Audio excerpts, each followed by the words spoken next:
All right. Thanks for coming to the Financial Boost podcast. I'm your host, your BFFF, best financial friend forever, Eric Miller. And I just had an awesome conversation with a rock star veterinary owner, Dr. Len Donato, owns Radnor Pet Hospital in Philadelphia, Pennsylvania. And we killed it today on really how to control your expenses as a veterinary owner. And there's really two key areas that as a veterinarian, you have to really focus on. And really, if you're in the healthcare business in general, cost of goods sold, staff wages. And he gave us his successful actions on how he does that. Talked a little bit about his journey into practice ownership, as his confidence grew, what he did, some of the things that I think any potential new owner should listen to, and you're going to get something out of it. So I hope you guys enjoyed this conversation that we had. Please like, share, subscribe. Go to our YouTube channel, hit subscribe, and make sure that you're listening to the podcast and leave comments. And look, if you are in the need of financial help, if you're just tired of being in the financial condition that you're in, number one, I want you to listen to some of the people that I've interviewed where they're at right now, because we definitely help them. And then I want you to go over to econologicsfinancialadvisors.com, schedule an intro call so we can get you on the path to financial independence. We give premier financial advice, and I know that we can help change anybody's condition very, very quickly. So thank you very much. I'll see you on the next podcast. I know when we talked the other day, I think there was three main things we wanted to cover today.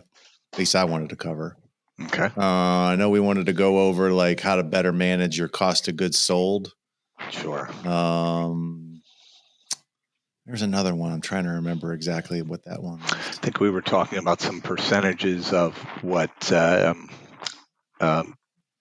veterinary salaries versus non-vet staff, what they would be getting paid. Yep. And those were the two biggies. And certainly rent is also a percentage of the of the revenue that we wanted to talk about as well, but how there's a few different ways to calculate rent. So I think those are the three biggies because they affect the net, and we wanted to see what we could do to help everybody increase the net. Yep, that's for sure. And then I think the other thing is, how the hell did you build a 10 doctor practice to where it is right now? Yeah. Because you're getting up to monster levels right now in terms of how big the practice is, and kind of go through a little bit of that and a little bit more. So, but yeah, dude, let's go through it. And I think the where I want to start with is, well, I mean, I don't know if I've ever asked you this question before, but when you first started the practice, what was your first original vision of where it was going to be? Did you have one? That's a really good question. Yeah. The vision was more focused around medicine than it was going to be focused around how many doctors I would have or how big my facility would be. So I always wanted to practice at a high level of medicine with a specialty towards exotics. But I also enjoyed orthopedics and soft tissue surgery and advanced imaging. So all of that was going to be a part of it. Now, it seems obvious looking back now to 2001, but it seems very obvious that those things would eventually be the thing that made my hospital much bigger and have many more doctors. But that was the original goal for the practice, just because I needed to enjoy what I was doing and not be, I just didn't want to be doing vaccines and basic care. That was always my interest. There wasn't like a monetary goal then when you first started? No, but I always had remembered when I went through this one rotation. I knew I always wanted to be an owner just because that's in my DNA. But there was an ophthalmologist at Penn where I went to vet school, and he had a couple of little nuggets for us. And one of those is that, if you end up doing the right thing, the money will come. But he didn't say it in that term. He said it in, it was a tone pen at the time, so it was measuring glaucoma. And he goes, this pen will buy you the things you want, so you have to invest in that pen to be able to achieve all your other goals. And I took that a little further and said, hey, you know what, if you're doing the right thing, you're doing good medicine, you're practicing good medicine, then what will happen is that the money will come. Yeah. And I think a lot of people have that philosophy nowadays as well. It's not as frequent, but I definitely hear it. And I will tell you, I hear it amongst the people that I think are probably the most successful in their business, is that it wasn't, I'm chasing the money. I'm more like chasing, how can I make this thing better and help more people? And then Right. the money is just, it is going to come if you're doing the right things. Yeah, and I would say, so that was my original goal, was just practice great medicine and take it to the levels that I wanted to take it, where my interests lie.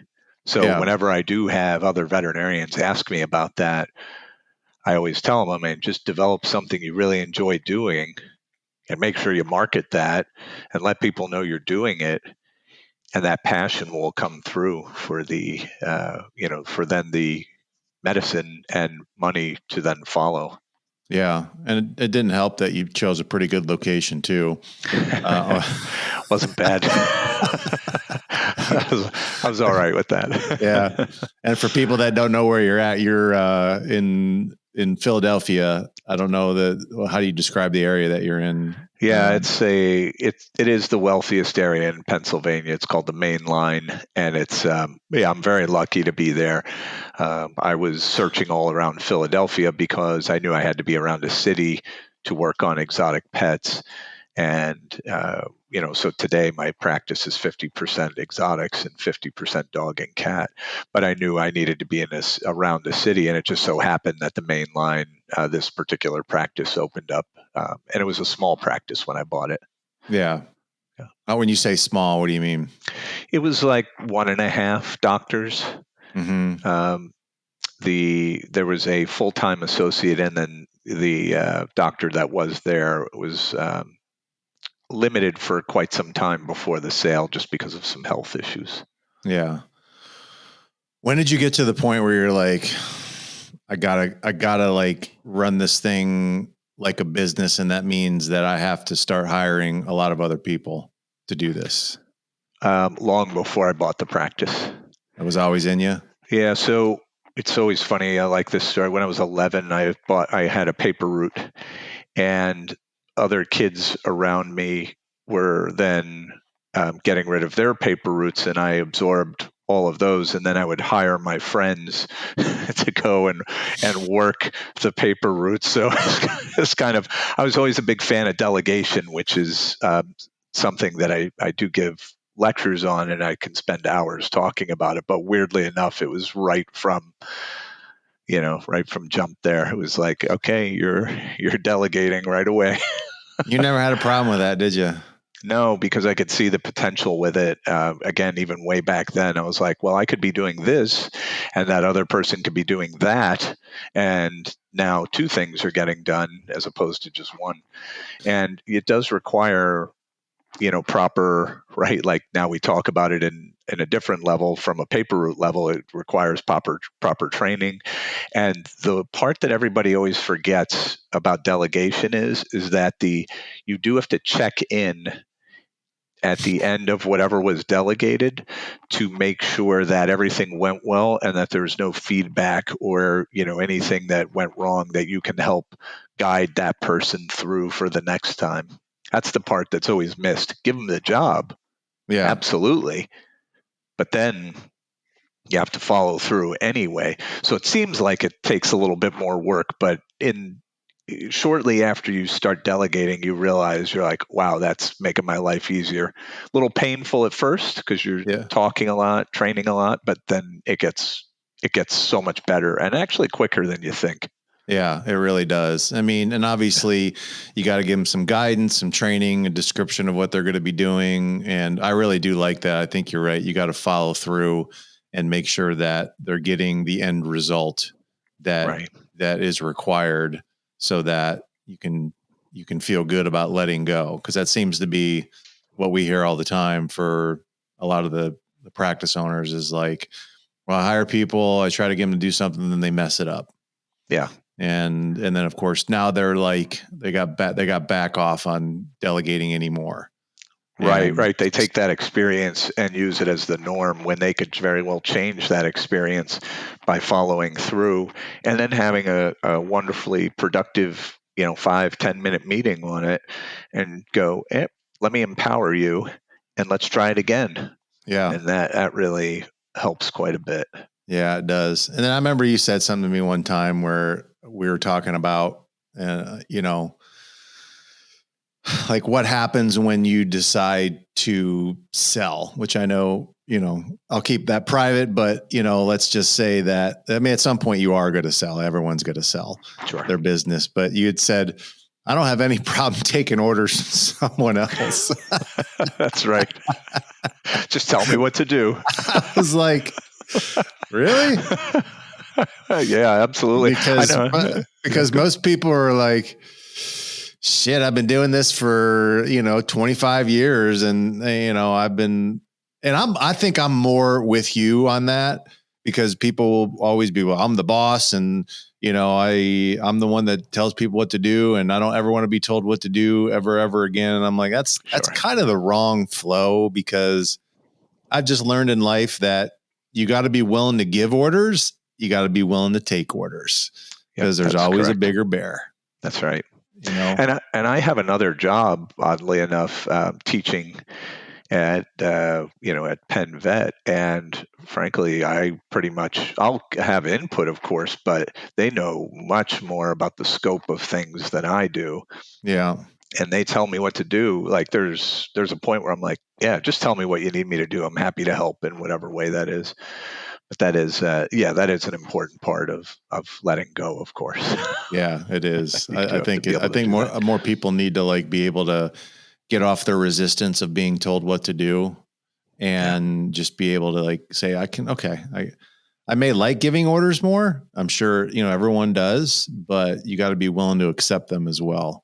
Sure. And be controlled a little bit. But getting into the finances of and the business side of a veterinary business or the veterinary practice, like when did you first, was there a point where you're like, I don't know anything about this and you had to learn it, obviously. Sure. And how soon was that when you started into practice? Was it like right away that you're like, I got to understand the income and expense side of this thing? I did a lot of the prep prior to buying. Again, in veterinary school, we had a class called Professional Foundations, and boy, did that speak to me. And Wow. then when I got my first, and I made a binder knowing I was going to own a practice one day, right? And then I go to work somewhere else because I had to learn how to be a veterinarian. I mean, that's a very important part of what my goal was. Mm-hmm. And the practice owner that I worked for was very good at managing certain aspects of expenses. And I don't mean like making sure the heat was lower. I don't mean, stuff like that. I mean like inventory, payroll. Those were the two biggies that I saw him have very good control over. And he did very well for himself from a financial standpoint. And it was really intriguing to watch because those were definitely his strong points about being a veterinary practice owner and a veterinarian. And so I learned a lot just watching what he did. And that's where I got a sense of here's where I can make up a significant amount of difference in what goes out of the practice. But while I was there, of course, I was learning how to be a veterinarian, which of course is the income portion of it, right? Yeah. So I was practicing for the 4.5 years that I was there with him, and it was a 4-doctor practice, very nice practice, and it I knew a lot of the systems they had in place were really fine-tuned. And so I took a lot of that with me when I left in my brain, and how I was going to run my practice. So it was really a very valuable experience for me to not only get to learn some great medicine, but also the business end of things. Yeah. So if someone is just getting out of school and, obviously has the dream of ownership, would you encourage them to first go work for someone for a little bit before they do that? They should, because they have to learn how to be a veterinarian. That's And priority number one, right? Is how to be a good veterinarian. Yeah, Because it because really comes back to the medicine too, doesn't it? it really did. Well, that's your income, right? Mm-hmm. So, if you end up, not really learning how to be a veterinarian and work up cases, then again, you're doing very basic things which don't have they have a good profit margin, but they don't have a tremendous profit margin like you Mm-hmm. would if you did, a splenectomy, removing a spleen, or, some orthopedic procedure, or, something like that. Those have very high profit margins, as they should, because it takes a lot of work to get to the point to be able to even do that. But I always recommend going out, learning how to be a veterinarian, because that will also help you when you're running your business and have to deal with clients and client complaints and situations. Mm-hmm. So yeah. So as you're learning how to be a good veterinarian, you're kind of looking at around and how do the systems work in here, and Right. how do we treat patients, and how do we welcome them? How do we keep the book scheduled? How do we, do all the, I guess, I don't know what to really call them. Those are really some of the things that when you think about running a practice that not a lot of people talk about. Right. It's And it's interesting because people don't realize, veterinarians don't realize how much the clientele actually trains you, probably even more than the lead veterinarian in a facility, because if you didn't make a call back, they're going to let you know about it. they will, won't they? Yeah, they will. Eh, And if you didn't greet them properly, or you didn't say hi to their pet, or you didn't, they're going to let you know. And one of the big parts of being an owner veterinarian is listening to your clients. And I really, again, have to credit them quite a bit, because I would take a poll of what my biggest client complaints were, and then I would act on those like each year. And one of them I'll never forget, around 2007, was parking, parking, parking, parking. Like, everybody would mention it. And that's what kind of pushed me to go get a bigger facility with a larger parking lot, start looking at other pieces of land nearby to see where maybe I could direct them to parking. Like, it really opened up my eyes as to, what I could do to help the clients. So now you can see it starts turning into listening to what the clients need, eventually develops what your vision may be for the practice. Do you still do that? Do you still do polls and everything from your clientele as far as like things they want or how the experience could be better? Yeah, we take now it's a little easier because we have a lot of online tools to do Yeah. that. So when a common theme starts to pop up, so it's not even necessarily done yearly now; it's kind of done on a very regular basis. Uh, and it's more formalized now in the in the online tools. So we just react as we see a common theme start to pop up. Yeah, you handle it. I love that. Yeah. All right. So we deal with a lot of veterinarians. Definitely the biggest part of our practice, our business is made up of veterinarians. I forgot how many we have right now. It's well over, I think, 150 practice owners that we deal with. Nice. And I can tell you one for one, at least when I was advising, a lot more frequently than I am right now, when it came to what was the demarcation between financial success and financial failure for a veterinary practice, it really seemed to come down to two big expenses. Was number one, cost of goods sold, and then the staff wages part of it. Yeah. So, and when we start talking about cost of goods sold, I think to define, how would you define that?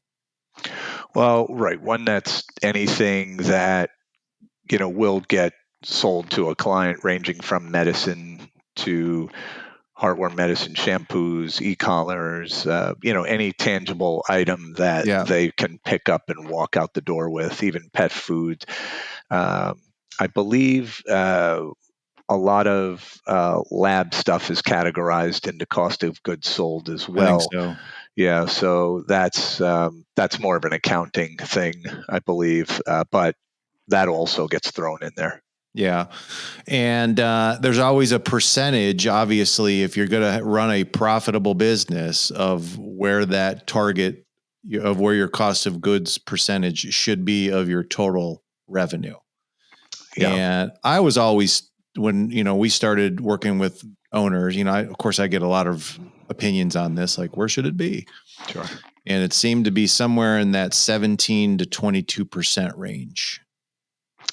Yeah, I believe there's a group out there that puts out these numbers, and they said well-managed practices are at 18.1%. Okay. At least that was, a couple of years ago, and maybe that's a hair higher just because of inflation. But again, since it's a percentage, it should be about the same. Yeah. And that 18.1% is definitely, when I review veterinarians' numbers, that is broken a lot. And usually it's somewhere between, I've seen as high as 30%. Yeah. And usually I see somewhere around 25%, though. Yeah. So Now, they're losing roughly 6% or 7% of, gross revenue. And just do that in your head for a second. And, depending on how big your practice is, that can be anywhere from, 50,000 to, 250,000 yeah. of extra cash if you just manage your inventory the way that, you're keeping an eye on it and making sure that you're not overstocked. It's amazing, like that, the percentage. And obviously, a percentage doesn't seem like very much, but when you multiply that on a $2 million practice or a $3 million practice or even $1 million practice, it's Makes significant money. It's significant money. And that's why I will say I've always focused on, because again, I learned that from my previous practice. Yeah. And I always focused on that. And as long as I stayed within my percentages, then I was good. And that allowed me to move from a 5,000 square foot building to a 25,000 square foot building. Because you had confidence that you knew how to manage the numbers on that one. Yeah. Well, I had been just collecting cash, from the excess from it. And I was able to put a down payment. I was able to, get a very nice building, do some nice renovations, because I was saving You had lots cash. of cash. Yeah. Yeah. That's a great point. I think not enough people realize that. It's like the better you control your expenses, obviously the more money is going to be sitting there for you, and it's going to make expansion a hell of a lot easier to be able to do when you have cash to be able to put down payments on, because buildings aren't cheap. That's for sure. They're not getting cheaper. Yeah. And, I think you're at this time, you're going to need at least 25% to put down to get a fairly decent owner occupied. Yeah. So, so how did you, tell me your methodology for being able to control the cost of goods. How do you do that? So this is really interesting, because it seems fairly primitive, but I think because it's so simple that it works. That's exactly right. Most of life works that way. Yeah, certainly. And I have nothing against using inventory management systems in EMRs, and it works. It can work really well. It really, you just need a system, whatever that system is, and as long as you're able to execute it, it's good. Yeah. My particular system is based on the Honda Corporation's just-in-time ordering, where, if magically you could reach up on the shelf and grab it, and it magically appears in your hand right as you go to grab it, right? That's the best way to go. Well, Yes. with the way we have shipping nowadays, where it's generally 1-2 day shipping, you can almost do that. So typically for medicines, and this isn't all meds, it depends on your usage, which you are going to use your EMR to check, but there'll be a one up and one behind kind of scenario. So if there's certain pills, there's one sitting right there, one behind it. When you're done with the one in front of it and you move the one next, you write it on the board that's right behind, so it gets ordered. Very Just that primitive. simple. Yeah. It's very primitive, but it works. And I love simple because I'm a simple guy. And it's, do you run into problems when you have new staff and they forget to write the one? Sure, that's going to happen. But for the most part, it is so simple that it's minutes of training to make it so it happens. Now, ear medicines, you're not going to do a one up, one down because you can have, 5 ear dogs come in on the same day. But you'll know what your stock usage is, and you could do it on a weekly basis if you want to by checking how much you sold that week through your EMR system. Okay. So you can almost do it like a just in time there. Yeah. So that's something that obviously is done on a daily basis, but then you'll also look in the EMR system for frequency of use of a certain thing. So that would tell you if we sold 5 of these this week, we should probably order another 5 for the next week. Yeah. Right, exactly. And the other part is as you're growing, sometimes it sneaks up on you and it changes, so you got to be mindful of that. But that's why you have somebody who's managing that. And the interesting part about it is I'm not saying hire someone separate to do it, but you can make it a part of somebody's job, and the money you save on that proper inventory management will take care of the time they've spent on it. And maybe you'll be able to buy that new piece of equipment you want to easily by the end of the year, or hire another staff member without it hurting, or whatever you want to use that money for. And then if you're interested in growth, right, then you're focusing on your employees and you can pay them better, have more benefits, all that kind of stuff. That money can flow to other places, which, still have to be managed properly. You can't just go running amok with your percentages there. But the inventory management is an awesome way to make money, and corporations do it. My God. I'm sure they're probably like at 10 or 11% with what they can do and buying wholesale and all that stuff. But they have all these deals with distributors, and they really tweak the COGS quite a bit, and they have big negotiating power to do that because they have multiple practices. Yep. And they really do divide that up, and that's how they can quickly take a practice that is, they'll buy their practice or a practice, and maybe that inventory management was at 25%. Well, they're drooling over that, because if they can get it down to, like you say, 10, 11%, oh my God, that's just money in the bank for them. And doing nothing. Doing nothing. Yep, they don't care about that. That's amazing. Easy.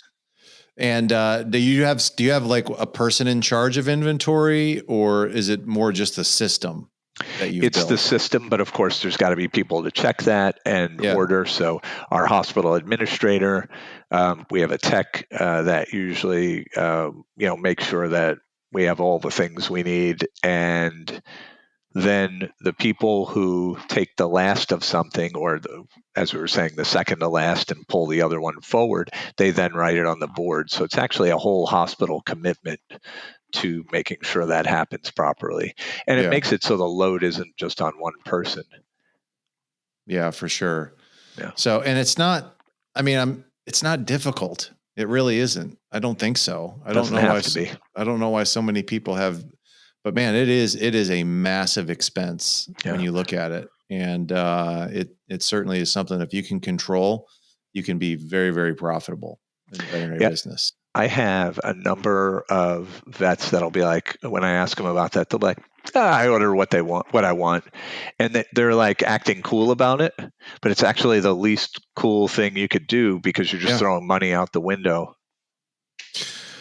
Yeah, and I got some simple rules of business when it comes to finances. I always say, look, your business will try to spend everything that it makes and then some if you allow it to.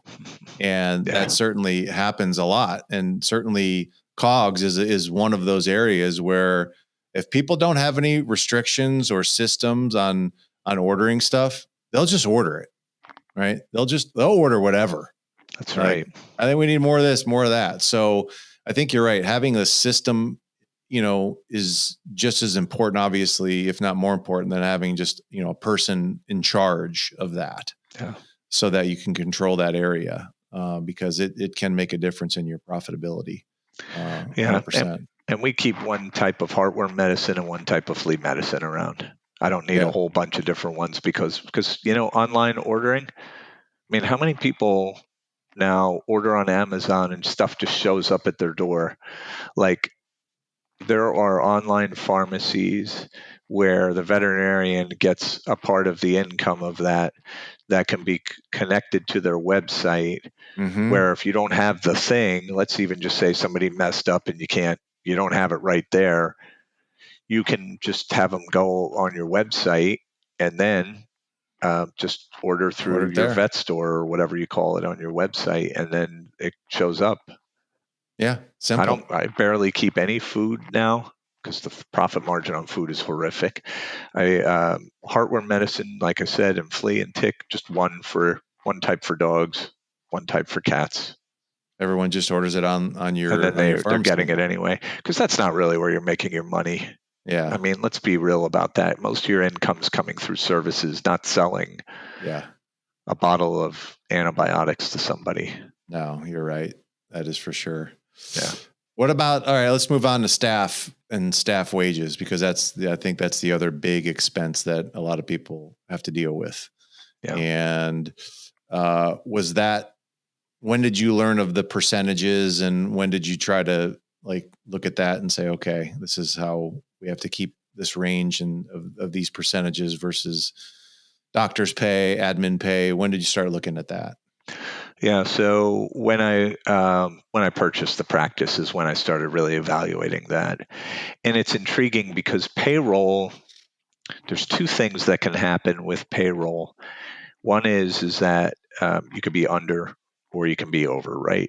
Yeah, I mean, I guess the third thing is you're on target, which is great. Yeah. But there's two main problems, because being under isn't good either. That's right. And being over isn't good. And there's a few things that will actually affect that. So whenever we're talking a percentage of revenue, 20% of the revenue should be vet salaries, and then the other 20% should be non-vet salary. So that makes up your 40% of gross revenue that goes to payroll. Mm-hmm. So 20% is vet. So you have to look at that. You have to break it down when you're reviewing this and go, okay, how's my vet salaries doing? Good. They're generating the right amount. What does my non-vet salary look like? Oh, that's the one out of control. Well, what's happening there? It's too high. Well, that could be a factor of a few things. One, overtime's out of hand. That's one of the more common ones. What is that again? Overtime. Oh, overtime. Yeah. Yep. Yeah. You can be overstaffed. That's another. Mm-hmm. And that really requires some dialing in and finding out where you're overstaffed. The third thing is you could, frankly, just be paying too much, which we're seeing a little bit more of lately, because everybody feels that they're in competition with everybody else to hire everybody, so they're paying more than they probably should. Yeah. And each of those has an action, right? You want to evaluate overtime. You want to evaluate your staff. Yep. Do I have times where there's people standing around? Yeah. Do I have times where, somebody could go home? Then the third one, are you paying too much? Now, the nice part about that is that AHA and Veterinary Hospital Managers Association, they all have these metrics that they put out for your area of the country. years of experience for a technician, I'm using them as the example, or a receptionist or whatever, years of experience, how much they should be getting paid. Mm-hmm. And if you find you're way out of whack, there's your issue. Yeah. Yeah. I mean, I think you're right. I think the amount of people that are not paying attention to that statistic, and because again, it can get bloated to the degree, and when you look at that one, that probably has one of the biggest effects on your personal standard of living as well. Because if all of a sudden that gets up to 60%, which I've seen that happen before. Oh, wow. Okay. Where's your profit going to be at that point? Yeah, you're paying your employees to. Yeah, you're not inspecting your employees to see if they're actually doing what they're supposed to be doing. Yeah. And they're not getting production of some kind, because if everyone's doing their job as they should, I'm not talking about like A+ players, but I mean, B players, doing their job. That should definitely be in that 40% range. And if you're right, if you're like at 30% or 25%, you have a problem. You have a problem. You're probably like working to the bone, and it's probably just you producing everything, and that's it. Yeah, you're either overworking your staff. Yeah. So believe it or not, the number really is 38%. If you're below 38%, you're probably starting to experience some problems. And that may mean that you're very understaffed. Mm-hmm. You're not paying enough, and you go, well, if I can get away with that, that's good. Yeah, but eventually, if you're not paying enough, you have underskilled talent helping you. Yep. And those are usually the two big reasons there, is that there's not enough staff or they're being underpaid. And maybe it's not underpaid, maybe it's appropriate for them, but then you don't have enough skilled staff. Yeah. Yeah, I can see that as well. Yeah. Okay. Let me ask you another question on when we're looking at expenses, because I noticed, working with a lot of different healthcare owners, marketing is not a huge expense on a veterinary business profit and loss statement generally. Right. It's just not. And I think that's great for you guys, because people just want your services and you don't really have to market all that, pay for a lot of marketing to get new people in the door. Yeah. Do you try to keep that expense at a certain range? Do you look at that and say, or is it just depending upon, circumstances, or maybe there's a new service that you want to get introduced? How do you look at marketing? Sure. Yeah, it's really interesting because you could, let's see, 80% of your clients come from 5 miles, within 5 miles of you, in a suburban type setting. And there will be so many people and there will be so many veterinary practices. So by default, just because of location, that's already part of your marketing that's done, which shouldn't cost you anything more than your rent. Yeah. The marketing budget, I do not have a particular number on, because I almost feel like it depends on the phase of your practice and how aggressive you want to be as an owner. Because of all the electronics, all the different tools out there, online tools for you to use, and your types of websites that are out there, and maybe you have an app for your clients to log into and communicate with you by text, or are you really trying to push the new hospital that you opened, and are you getting aggressive with marketing there? I think that SEO is a huge part of your marketing, which is like a long sustained part of a package that usually your website provider gives you as well. And so it's one of these things that, I really believe that we used to spend a hell of a lot more, and now we don't have to as much, which is nice. I don't really like using like individual review sites for marketing. I don't find those are very helpful or productive. I just usually find, your SEO, word of mouth still is huge, believe it Yeah. or not. Yeah. And we offer referral programs where if a friend referred you, they get $10 off their next bill. You get $10 off your bill. Yep. And then that referral program people like. But it costs it's $20 on, but that's nothing in the scheme of things. No, not at all. Not to get a brand new patient in the door. Yeah, where they're going to spend, just for that one patient, they're going to spend probably, $8,000 minimally over the lifetime of that patient. And then if it happens that, as most families do, they have more than one pet, now you have 2.8, right? That's the average number of pets per household. I love it, man. Yeah. As we get closer to the end, let me ask you this, because there are obviously really successful veterinary owners and people that just struggle. Yeah. And you've obviously, I think, demonstrated that you're, in the top echelon of that. Is there anything that do you just think it was you, how you were wired? Like what do you think was that difference of why you able to have the success that you've had between other people that haven't?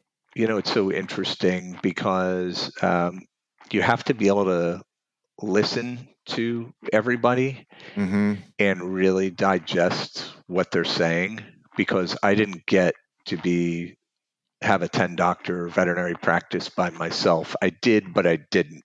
I had to be successful in listening to what other people were saying, whether it be my clients, other doctors, or staff, and take the information that you're getting and really apply it properly. And I think that's the part that, if you're willing to listen and get information and then do the right thing with that information, then you're in good shape. And what I mean by the right thing with that information is that, is it valid information? Is it real? And you may need to use advisors to help you discern some of it. Some of them are very obvious, like the parking, right? I didn't need an advisor to tell me that I need to find more parking somewhere, right? But it's one of those things that you have to be willing to take that jump, right? Like that was a big jump for me to go from 5,000 to 25,000 square feet. Yeah, that's a massive. But that was listening to everybody, putting all of the information together and coming up with a solution, and then realizing, is that a reasonable solution? And is it a reasonable solution for me at this time? And that's when you have to philosophically decide, is this what I want to do? And is it a feasible thing? And sometimes, again, buying that big building, you better believe I talked to everybody on that. Like, I was like, is this something that you think I can do? Is it feasible to do now? Are the parameters there? And, I can't get here by myself. Even though I'm the driving force, I still need others for sure. Yeah. You did the math though on the building though. I mean, I'm sure you did the math on that. And this is what I have to do in order to make sure that I can cover what I need to cover. I think a lot of people just need to do the math every once in a while. Yeah. Maybe last question, maybe not, but I think when did you start feeling confident as an owner?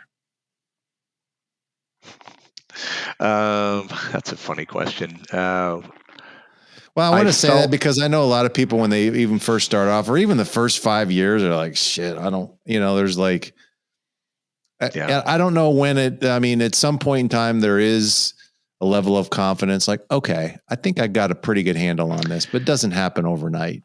Right. And you got to go through a lot of pain and a lot of, whatever. Like when was that you felt like you had some confidence? Right. So I felt good about what I was doing right away because of the math, as you were saying, right? Do all the numbers, and I know I want to achieve my mission.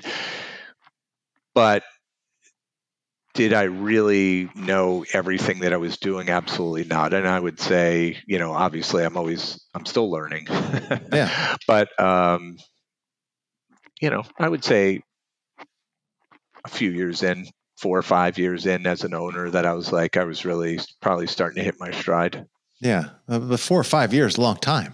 Yeah. I mean, it doesn't happen overnight. You're just like, okay, there's so many things that you learn. So, And different situations you come across. And I'm like, now, like when I have a group of, there's like 12 of us veterinarians that own practices that get together, and they're always like, I'm the older one, but they're always like, oh, I had this happen. I'm like, oh yeah, I had that happen 3 times. Oh yeah, I had that happen.